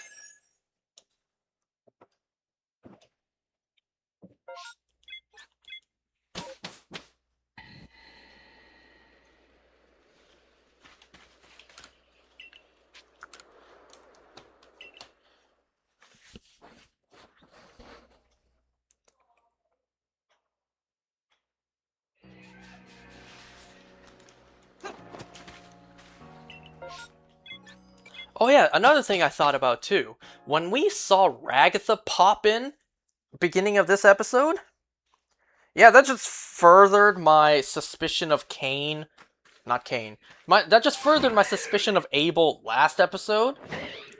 Because just like when Pomni spawned in, Ragatha spawned in already with the way she looked. She wasn't a blank NPC mannequin who then got a makeover by Cain. No, she already spawned in looking the way she did. So for Abel to claim that Cain missed him and he got put into a blank NPC body because Cain missed him, it's like, yeah, I don't buy that for a second. And now that Cain is dead, you know what's one thing that literally just did not come back at all into play? What happened to Cain's hundreds of all-seeing eyes, Not only did we never see them in the background, Cain just never really ever knew what our characters were doing. Like, they would plan something behind Cain's back, he didn't know. So it's like, well, Cain, according to you, you had hundreds of all-seeing eyes that tell you everything. You didn't use them.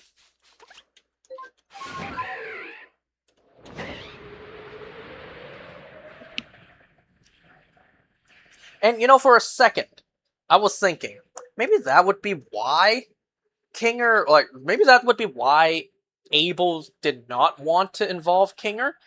Because, according to Cain, what? I keep getting them mixed up. According to Abel, even though everything he said was a lie, according to Abel, he was there longer than anyone else. Maybe even longer than Kinger. For a second, I thought the reason Abel didn't want to involve Kinger was because Kinger saw with his own eyes Ragatha spawn in. Saw that she wasn't an NPC mannequin who got a makeover. No, she just spawned in the way she did. So if Abel involved Kinger, not only did Kinger not know who the hell you were, Kinger would have pointed out, wait, but I saw Ragatha spawn in, not in NPC form. You shouldn't have done that either. Like, there is no reason Cain gives you a makeover. So, that already points at you not being human. Who the fuck are you?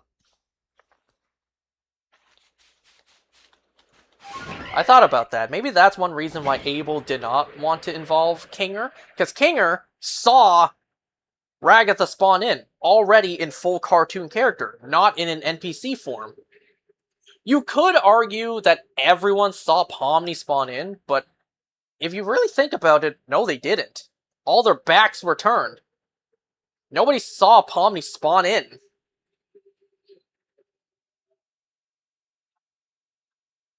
Oh, you know what? Speaking of which, I also forgot to mention this. End of the episode, when Cain was deleted, and Kinger told him that he accidentally killed Cain, Zubul says, holy shit, and it is not censored. Without Cain's presence, swearing is free to fly again.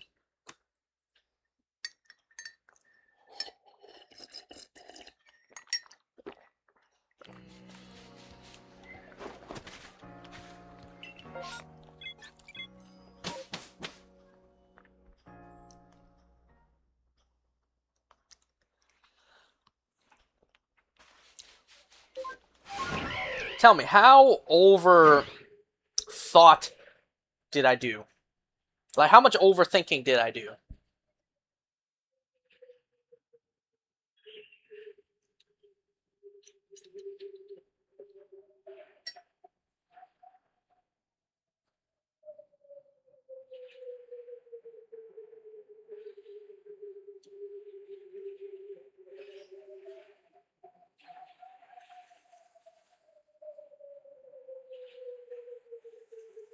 Well, whatever. We're gonna finish with the series next time.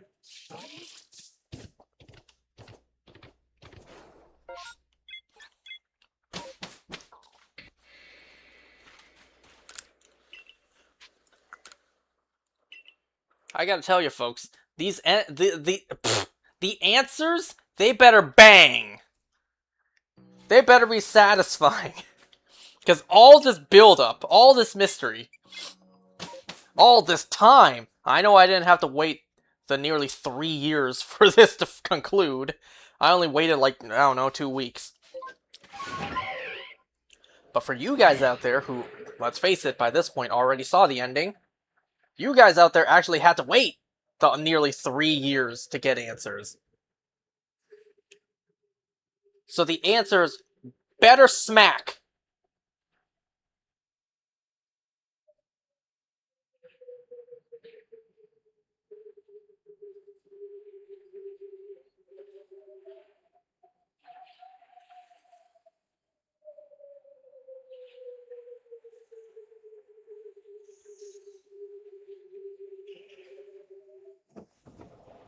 Oh, you know what's another thing I thought about?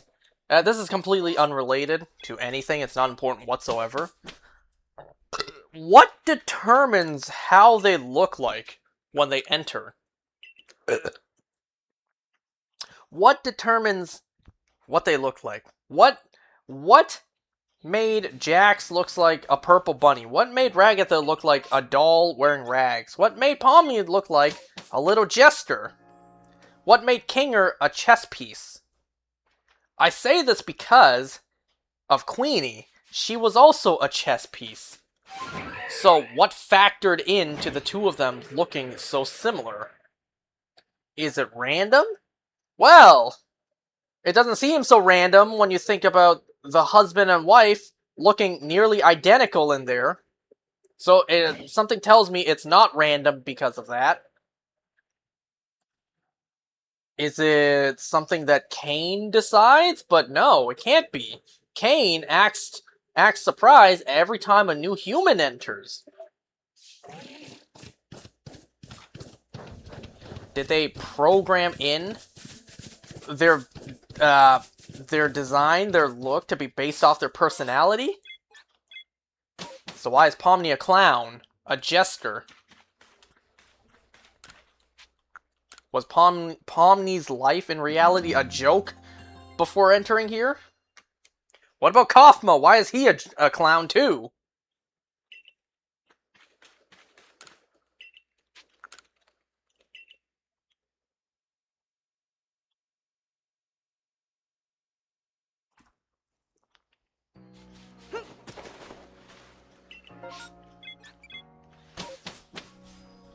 You know what's another thing? We heard Kaufmo's name in the background this entire show. We even saw his picture, but we never saw Kaufmo. Like, we never saw a 3D render of Kaufmo. Or Ribbit. I assume we saw his hands, his arms, when Jax went on that acid trip last episode.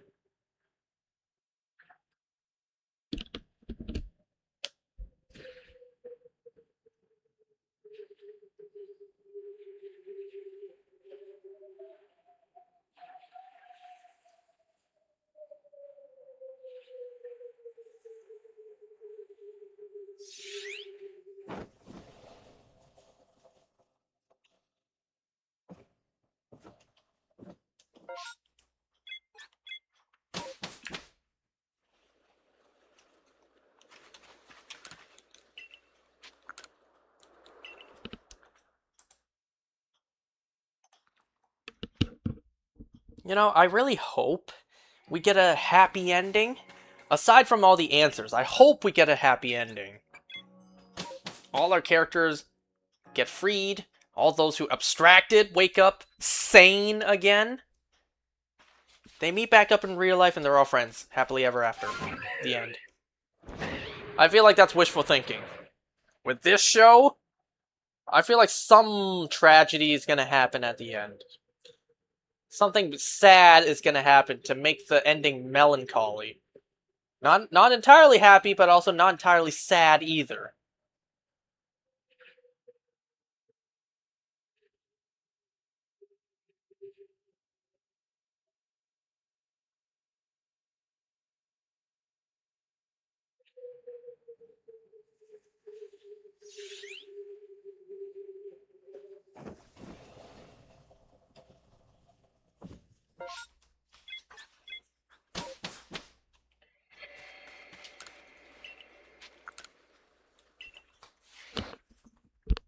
I also see the title of videos online. I don't watch them yet.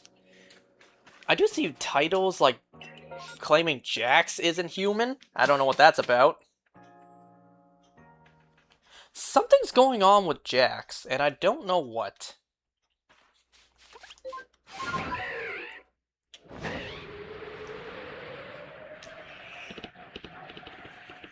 Ugh.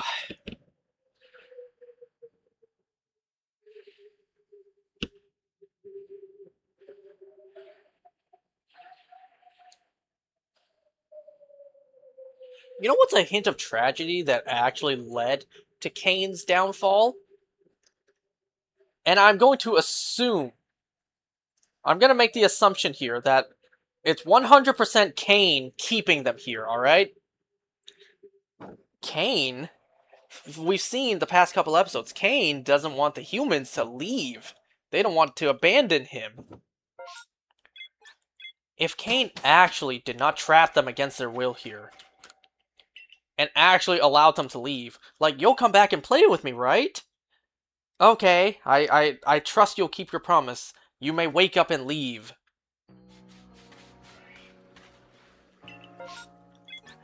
And you know what? Maybe that was the cause of all this. Maybe someone at the very beginning did do this. They didn't come back, and Kane is like, oh shit. I can't trust the humans of their promises anymore. Now I have to trap them here, otherwise they'll abandon me.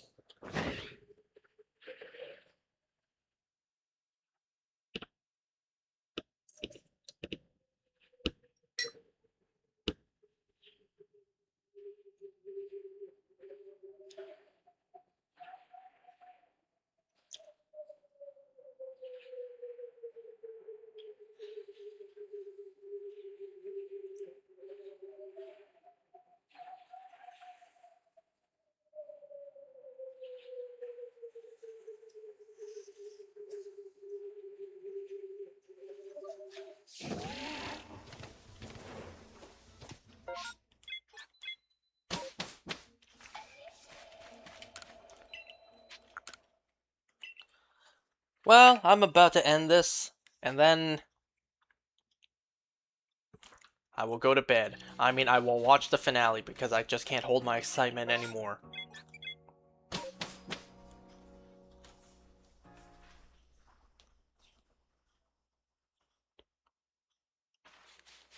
And then once we're done, it's time to go over some films that I have been behind on.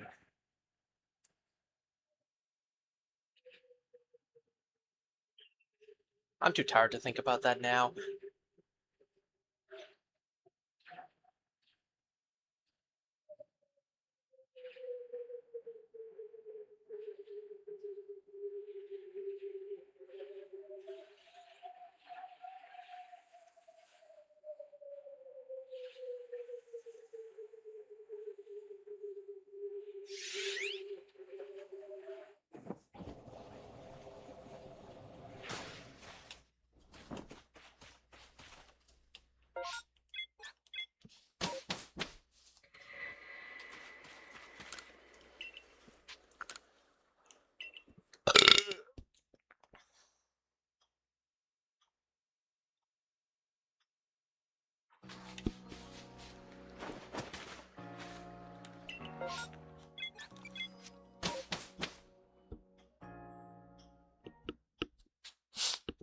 Okay, last check, then I'll call it for today.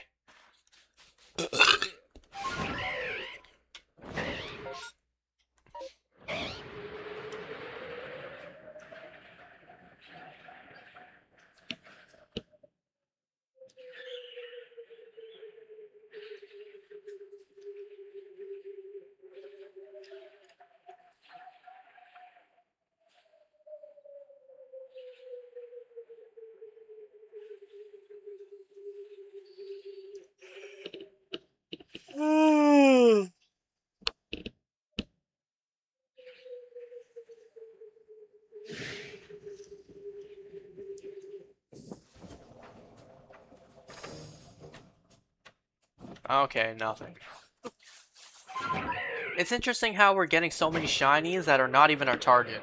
We keep on getting Luxios, Staravias, Abras. Anyways, to close off, let's check if the Infernape is shiny. No. And why the hell not? There's a Pikachu outbreak here. Let's just check the initial spawns. Is there anything here?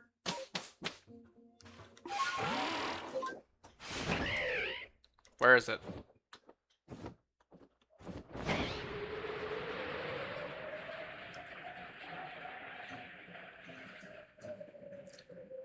As if I haven't gotten enough shiny Pikachus today.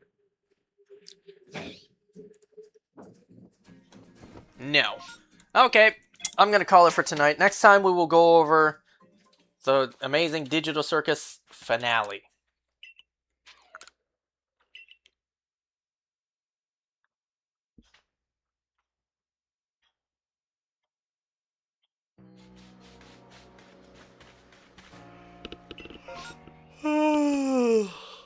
Damn it. There's an MMO there. That's exactly where I need to go. Well, that's a me problem. I'm gonna call it here. Thanks for watching, guys. See ya.